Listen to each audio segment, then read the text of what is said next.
नमस्कार, मैं हूं अंकुर और आप देख रहे हैं सत्यहिंदी.com। सत्य हिंदी की एंड्रॉइड ऐप डाउनलोड करने के लिए आप इसके वीडियो के डिस्क्रिप्शन में जाइए। वहां पे आपको एक लिंक मिलेगा जहां से आप ऐप डाउनलोड कर सकते हैं। अब एक नजर डाल लेते हैं अब तक की खबरों। हरिद्वार में हुई धर्म संसद में मुसलमानों के खिलाफ नफरती और भड़काऊ बयानबाजी के खिलाफ कई लोग सामने आए हैं। इन्होंने पंजाब में हुई मॉब लिंचिंग की घटनाओं का भी विरोध किया है। पूर्व नेवी चीफ रिटायर्ड अरुण प्रकाश ने सवाल पूछा है कि क्या हम सांप्रदायिक खूनी खेल खेलना चाहते हैं। उन्होंने कहा कि इसे रोका क्यों नहीं जा रहा है। अरुण प्रकाश 1971 में पाकिस्तान के खिलाफ हुई जंग के हीरो रहे हैं। उनके इस बयान के समर्थन में पूर्व सेना प्रमुख जनरल वीपी मलिक भी आगे आए हैं। मलिक ने कहा कि इस तरह के भाषण सांप्रदायिक सौहार्द को बिगाड़ते हैं और राष्ट्रीय सुरक्षा पर भी असर डालते हैं। मलिक ने कहा कि इस मामले में कार्रवाई की जानी चाहिए। मलिक 1999 में कारगिल युद्ध के वक्त सेना के प्रमुख थे। रणनीतिक मामलों के विशेषज्ञ सुशांत सरीन ने धर्म संसद में हुई बयानबाजी को बेहुदा बताया और कहा यह देश की सुरक्षा से खिलवाड़ है। मेजर जनरल रिटायर्ड यश मोर ने पंजाब में हुई लिंचिंग की घटनाओं की निंदा की और कहा कि हम दूसरा पाकिस्तान बनने जा रहे हैं। उत्तराखंड की हरिद्वार पुलिस ने धर्म संसद में मुसलमानों की नरसंहार की धमकी देने वालों के खिलाफ आखिरकार केस दर्ज किया है। इस केस में जितेंद्र नारायण सिंह त्यागी उर्फ वसीम रिजवी समेत कई अन्य लोगों को नामजद किया गया है। वसीम रिजवी ने हाल ही में सनातन धर्म स्वीकार किया है। ये धर्म संसद हरिद्वार में 17 से 19 दिसंबर तक आयोजित की गई थी। उत्तराखंड पुलिस ने अपने ट्वीट में कहा कि सोशल मीडिया पर धर्म विशेष के खिलाफ भड़काऊ भाषण देकर नफरत फैलाने संबंधी वायरल हो रहे वीडियो का संज्ञान लेते हुए वसीम रिजवी उर्फ जितेंद्र नारायण त्यागी एवं अन्य के विरुद्ध कोतवाली हरिद्वार में धारा 153A IPC के अंतर्गत मुकदमा पंजीकृत किया गया है और विधिक कार्यवाही प्रचलित है। हालांकि पुलिस ने अन्य कौन लोग हैं उनके नाम नहीं बताए और न अभी तक किसी की गिरफ्तारी हुई है। हरिद्वार में हुई तथाकथित धर्म संसद में मुसलमानों के खिलाफ जमकर तो जहर उगला ही गया, पूर्व प्रधानमंत्री मनमोहन सिंह के सीने में भी नाथूराम गोडसे बनकर गोली दागने की बात कही गई। अब इसको लेकर कांग्रेस महासचिव प्रियंका गांधी ने कहा कि इस तरह की नफरत और हिंसा भड़काने वालों के खिलाफ सख्त से सख्त कार्रवाई होनी चाहिए। ये निंदनीय है कि वो हमारे आदरणीय पूर्व प्रधानमंत्री की हत्या करने और विभिन्न समुदाय के लोगों के खिलाफ हिंसा करने का खुला आह्वान करके बच जाएं। इस तरह के कृत्य हमारे संविधान और हमारे कानूनों का उल्लंघन है। नाराजगी भरे ट्वीट कर उत्तराखंड कांग्रेस की सियासत में तूफान लाने वाले पूर्व मुख्यमंत्री हरीश रावत अब मान गए हैं।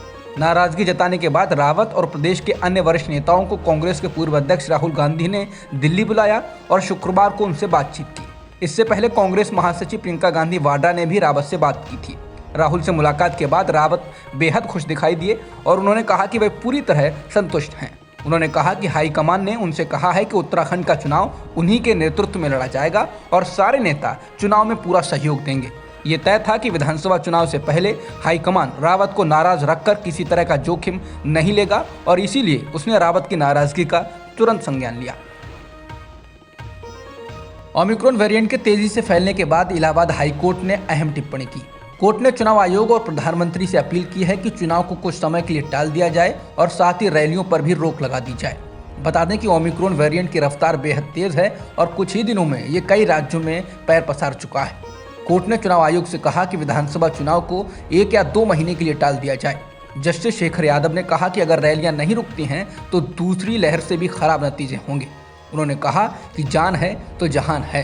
जस्टिस यादव ने कहा कि ग्राम पंचायत चुनाव और बंगाल के विधानसभा चुनाव में बहुत लोग संक्रमित हुए और कई लोगों की जान भी गई। उन्होंने कहा कि उत्तर प्रदेश में चुनावी रैलियों के दौरान कोरोना प्रोटोकॉल का पालन हो पाना असंभव है। याद दिला दें कि दूसरी लहर के वक्त भी कई राज्यों में चुनाव प्रचार चल रहा था। उस वक्त बड़े पैमाने पर संक्रमण फैला था और हजारों लोगों की जान गई थी। उसी वक्त उत्तर प्रदेश में पंचायत चुनाव भी हुए थे। जस्टिस शेखर कुमार यादव, जिन्होंने चुनाव आयोग को यूपी में चुनावी रैलियों पर प्रतिबंध लगाने और कोविड के खतरे के कारण यूपी विधानसभा चुनाव स्थगित करने का सुझाव देकर खबरों में जगह पाई है, वो अपनी टिप्पणियों के लिए पहले भी हेडलाइंस बनाते रहे हैं। इससे पहले जस्टिस शेखर यादव ने 1 सितंबर को ये कहकर विवाद खड़ा कर दिया था कि वैज्ञानिकों का मानना है कि गाय ही एकमात्र जानवर है जो ऑक्सीजन छोड़ती है। उन्होंने संसद से गाय को राष्ट्रीय पशु बनाने और गोरक्षा को हिंदुओं का मौलिक अधिकार घोषित करने का भी आह्वान किया था। अक्टूबर में जस्टिस यादव ने एक फैसले में एक और विवादास्पद सुझाव दिया, जिसमें सरकार से भगवान राम, भगवान कृष्ण, रामायण, भगवद गीता, महर्षि वाल्मीकि और महर्षि वेदव्यास को राष्ट्रीय सम्मान और विरासत का दर्जा देने के लिए एक कानून लाने पर विचार करने के लिए कहा था। उन्होंने ये भी टिप्पणी की कि भगवान राम हर नागरिक के दिल में निवास करते हैं और भारत उनके बिना अधूरा है। उत्तर प्रदेश के विधानसभा चुनाव टालने की इलाहाबाद हाईकोर्ट के जस्टिस शेखर यादव की टिप्पणी पर समाजवादी पार्टी ने आपत्ति दर्ज कराई है। पार्टी के वरिष्ठ नेता रामगोपाल यादव ने कहा कि हाईकोर्ट में बैठे लोग बिना मांगे ऐसे अनचाहे फैसले ले रहे हैं, लिहाजा सुप्रीम कोर्ट को ऐसे लोगों पर कार्रवाई करनी चाहिए। समाचार एजेंसी एएनआई के अनुसार रामगोपाल यादव ने कहा कि यह दुर्भाग्य की बात है कि हाईकोर्ट में बैठे लोग अनचाहे फैसले ले रहे हैं, किसी ने उनसे पूछा नहीं था। सुप्रीम कोर्ट को ऐसे फैसले लेने वालों पर कार्रवाई करनी चाहिए। ओमिक्रॉन वेरिएंट का संक्रमण अब भारत में भी रफ्तार पकड़ने लगा है। केंद्रीय स्वास्थ्य मंत्रालय ने शुक्रवार को कहा कि एक दिन में अब तक सबसे ज्यादा मामले 122 आए हैं। इसके साथ ही पूरे देश में ओमिक्रॉन संक्रमितों की संख्या बढ़कर 358 पहुंच गई है। इस बीच अब ओमिक्रॉन के खतरे को देखते हुए उत्तर प्रदेश सरकार ने शनिवार से रात के कर्फ्यू की घोषणा कर दी है। उत्तर प्रदेश ने शुक्रवार को एहतियात के तौर पर राज्य में रात 11 बजे से सुबह 5 बजे तक रात का कर्फ्यू लगा दिया है, जो कर्फ्यू शनिवार रात से लागू हो जाएगा। इसके अलावा शादी में 200 से अधिक लोगों पर पाबंदी लगा दी गई है। हालांकि दिन में रैलियां होती रहेंगी।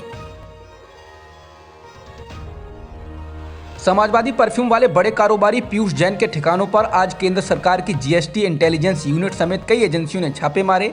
एजेंसी के सूत्रों का कहना है कि जैन के यहां से 150 करोड़ का कैश बरामद हुआ है, जिसे गिनने के लिए मशीन मंगानी पड़ी।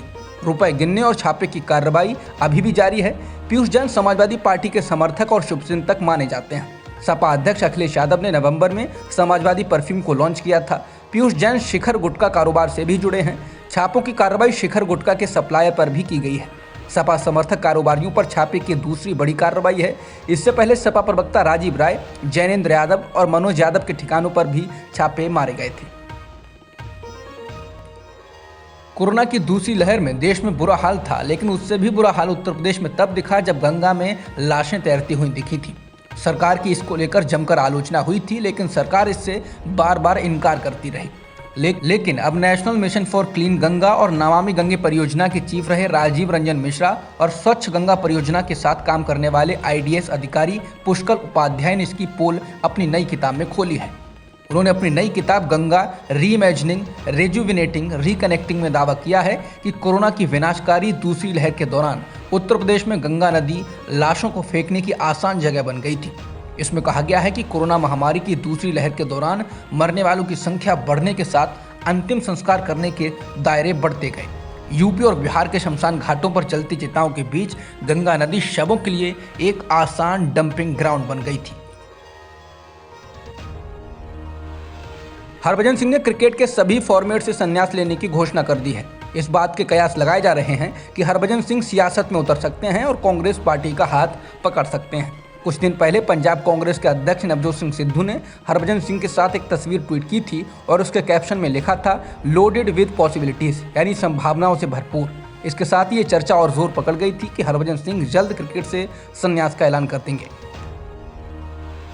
कपूरथला के निजामपुर में हुई लिंचिंग के मामले में पंजाब पुलिस ने एक शख्स को गिरफ्तार किया है। इस शख्स का नाम अमरजीत सिंह है। वो उस गुरुद्वारे की देखरेख करता है जिसमें बेअदबी का आरोप लगाए जाने के बाद एक युवक की हत्या कर दी गई थी। इस युवक की पोस्टमार्टम रिपोर्ट से पता चला है कि उसके शरीर पर तेज धारदार हथियार के 30 निशान थे। अमरजीत सिंह पर हत्या का मुकदमा दर्ज किया गया है। इसके अलावा 100 अज्ञात लोगों के खिलाफ भी मुकदमा दर्ज किया गया है। पुलिस ने कहा है कि इनमें 25 से 30 लोग हथियारों से लैस थे। ये घटना स्वर्ण मंदिर में हुई बेअदबी की घटना के अगले दिन हुई थी। इन दो घटनाओं के बाद पंजाब में तनाव का माहौल बन गया था। पंजाब के मुख्यमंत्री चरणजीत सिंह चन्नी ने कहा कि कपूरथला में भीड़ द्वारा एक व्यक्ति को मारने के पीछे बेअदबी का कोई सबूत नहीं मिला है और जल्द ही हत्या का मामला दर्ज किया जाएगा। उन्होंने कहा कि कपूरथला मामले में कोई बेअदबी का सबूत नहीं मिला, ये हत्या थी। जांच चल रही है, एफआईआर में संशोधन यानी बदलाव किया जाएगा। वहीं पुलिस ने कहा था कि यह घटना चोरी का मामला लगता है और बेअदबी की कोशिश के कोई स्पष्ट संकेत नहीं है। बता दें, रविवार को कपूरथला के गुरुद्वारे में निशान साहिब को हटाने की कोशिश के आरोप में एक व्यक्ति की भीड़ ने हत्या कर दी थी। अब तक की खबरों में इतना ही। बाकी खबरों के लिए बने रहिए सत्यहिंदी.com के साथ। सत्य हिंदी का ऐप डाउनलोड करें गूगल प्ले स्टोर पर।